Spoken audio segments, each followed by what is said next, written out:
This lecture is part of activities lined up in commemoration of this year's Nigeria Civil Service Week. Its theme is Innovation in the Public Service towards overcoming harsh economic realities, and had economic experts and former heads of service in attendance. One of the highlights is the presentation of a book which identified some of the numerous challenges the civil service is confronted with. While analyzing the challenges, these experts spoke about the country's penchant for politicizing the position of the head of civil service and permanent secretary.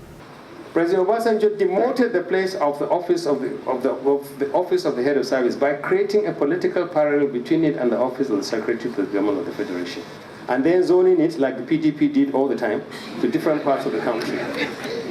How do you equate the head of a professional institutions like the head of service with the office of the secretary to the government of federation, a secretary to the council, and then you say anytime the secretary to the government comes from one part of the country, the head of service must come from another part of the country?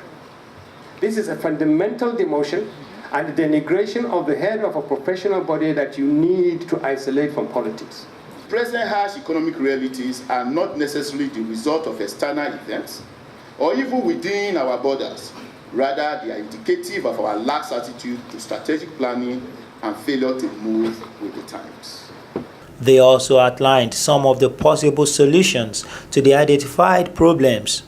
There must be change in the 5 key areas of security, economy, politics, socio-cultural, and technological.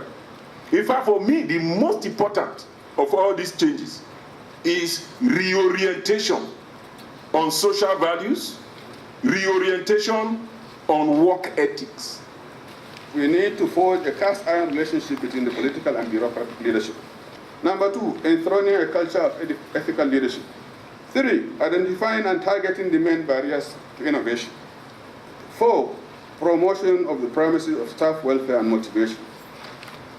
Restoration of dignity, integrity, and confidence in the service. 5, provision of adequate and up-to-date tools and resources for the job. G, cultivation of a failure tolerance, controlled risk-taking organizational culture. H, provision of opportunities for personal and professional development through training, coaching, and mentoring. They concluded that the failure of the civil service to come up with a solution to one of the most challenging times in recent times is a reflection of the capacity of its leadership. These men are, however, looking up to the Buhari administration to reform the public sector. Bayomi Akimbola, PTV News, Abuja.